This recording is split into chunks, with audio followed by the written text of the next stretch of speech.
Imagine a life stolen before it could begin. Picture a girl, barely 18, her heart brimming with dreams of laughter, love, and a future she could shape. Now imagine those dreams crushed, locked behind iron gates, replaced by a cold string of beads that promise salvation but deliver chains. My name is Anna, and this is my story, a tale of captivity, rebellion, and the courage to reclaim what was taken. You won't look away, because once you step into my world, the weight of my truth will hold you until the end. In 1952, in a forgotten village cradled by the icy Alps, my father made a vow that shattered my life. My daughter will serve God, he declared to the town's priest, his voice thick with pride, oblivious to the cost. It was a pact forged in the name of honor, a sacrifice to prove our family's devotion. No one asked me. No one cared that I dreamed of teaching children, of a home filled with warmth, of a life where my voice mattered. That November, with a suitcase holding only a photograph of my mother, a tattered copy of Jane Eyre, and a scarf knitted by my grandmother, I was led through the towering gates of St. Mary's Convent. The door slammed shut, its echo a death. Knell for the girl I once was. They handed me a Holy Rosary that first day, its black beads cold as the grave, smooth as lies. "This will guide your soul," the Mother Superior intoned, her eyes like steel. But as my fingers traced those beads, I felt no divine embrace. I felt a noose tightening around my heart. This is no tale of faith triumphant. It's a story of a girl who dared to break free. Stay with me, and you'll feel every step of her escape. Life at St. Mary's was a prison disguised as salvation. Every morning at 5, a bell's sharp clang tore us from sleep, dragging us from thin mattresses to the icy chapel. We knelt, our knees bruising against the stone, reciting prayers that blurred into a numbing chant. The rosary was our master, its beads clicking like a metronome, counting down our existence. A single mistake, a misspoken Hail Mary, a skipped bead, brought swift punishment. No food, only a cup of cold water. Hours kneeling until our bodies ached, our spirits broke. They called it discipline. I called it torture. The rosary, they said, would cleanse our souls, draw us closer to God. But to me, it was a chain, each bead a link that bound me to a life I hadn't chosen. I loved God. Truly, I did. In the quiet of my heart, I spoke to him, seeking solace, seeking meaning. But this wasn't worship. This was erasure. The convent's silence was a living thing, suffocating joy, stifling laughter. We spoke only when permitted, our words weighed and measured. Joy was a sin, laughter a rebellion. I remember Sister Clara, a novice with a smile that could light the darkest room. One day she laughed in the garden, a sound so pure it pierced my heart. The Mother Superior's gaze was a blade, and Clara was sent to scrub the chapel floor until her hands bled. I watched, helpless, as her light dimmed, and I asked myself, is this God's will? A life stripped of humanity. The days bled into weeks, the weeks into years. The convent's walls seemed to grow taller, the air heavier. I began to forget the sound of my own voice, the shape of my own dreams. But deep inside, a spark refused to die, a spark named Anna. As the years ground on, two emotions took root in my heart, growing like weeds through cracked stone: fear and anger. Fear, because the convent felt like a tomb, its walls closing in, its gates an impassable barrier. The world outside was a fading memory, a dream I could no longer touch. Anger, because no one had asked me. I was a pawn in my father's game, a symbol of his piety, a sacrifice to a God I loved, but could no longer find in this place, in the dead of night. When the other nuns slept, I found refuge in a secret act of rebellion. I wrote.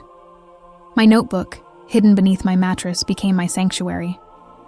I poured my soul onto its pages, poems, fragments of dreams, cries of defiance. I am Anna.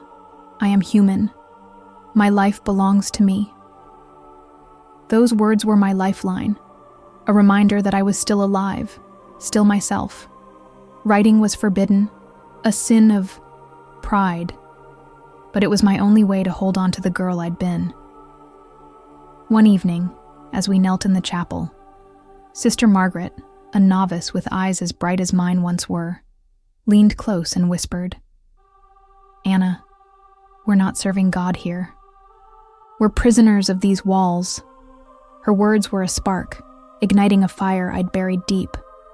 For the first time, I wasn't alone. Margaret became my confidant, my ally. We shared stolen moments, whispering of lives we could have lived. Hers by the ocean, mine in a classroom filled with children. Her courage fed mine, and together, we began to dream of freedom. The idea of escape was a whisper, a thought so dangerous I barely dared to breathe it. But once it took hold, it grew like wildfire, consuming my fear. I began to notice the convent's cracks, moments when the routine faltered, when the guards were distracted, when the back gate was left unlocked for deliveries. The convent was a fortress, but it wasn't impenetrable. Margaret and I planned in secret, our voices hushed in the garden or during chores. We spoke of the world beyond, of cities we'd never seen, of lives we could claim. She dreamed of the ocean, of waves crashing against the shore. I dreamed of a classroom, of chalk dust on my fingers and children's voices calling my name. These dreams became our rebellion, our reason to keep going. The rosary, still in my pocket, was no longer a symbol of faith, but a reminder of what I was fighting against. I'd hold it, tracing its beads, and whisper, "You are Anna. You are enough." We mapped every detail, the gate's schedule, the guards' patrols, the path through the garden to the low wall. The plan was fragile, a thread that could snap with one wrong move, but it was ours, and that was enough. It was a winter night in 1955, the air so cold it burned my lungs. The convent was silent, the other nuns asleep after evening prayers. I lay in my bed, my heart a drumbeat in my chest, loud enough to wake the dead. The plan was simple, but terrifying. The back gate, used for deliveries, was sometimes left unlocked after the evening service. If I could reach the garden and scale the low wall, I could vanish into the night. I slipped out of bed, my habit replaced with a plain dress I'd hidden for weeks. The rosary was in my pocket, its weight a strange comfort, a reminder of what I was leaving behind. I moved through the corridors, my breath shallow, every creak of the floorboards a scream in the silence. The chapel loomed ahead, its silence a weight on my chest. At the door, I paused, my hand on the cold iron handle, and whispered a prayer. Not the one they taught me, but my own. God, if you love me, give me courage. The garden was a labyrinth of shadows, the stone wall my final barrier. I climbed, my hands scraping against the rough stone, my heart pounding as I dropped to the other side. The world beyond was vast, dark, and unknown, but it was mine. I didn't look back. The convent faded into the distance, its walls no longer my cage. I walked for hours, the cold biting my skin, until I reached a small village. A farmer and his wife took me in, their kindness a warmth I'd forgotten. I told them my story, my voice shaking but steady, and they listened without judgment. For the first time in years, I felt seen, not as a nun, but as Anna. The rosary stayed with me, tucked in a small wooden box with my notebook. It was no longer a chain but a relic of my survival. I found work as a teacher's assistant in a nearby town, and later, I became a teacher, fulfilling the dream I'd clung to in the convent's darkness. I never married, but my students became my family, their laughter healing wounds I thought would never close. When I see a Holy Rosary now, my heart stirs, not with fear, but with memory. It reminds me of the girl who knelt on cold stone, who wrote in secret, who dared to dream of freedom. The convent took years from me, but it couldn't take my spirit. It taught me a lesson they never intended. Freedom is worth everything, even when the cost is your past. My story is not just mine. It's the story of every soul who's felt trapped, who's dreamed of breaking free. The Rosary, for me, is no longer a symbol of captivity, but a testament to resilience.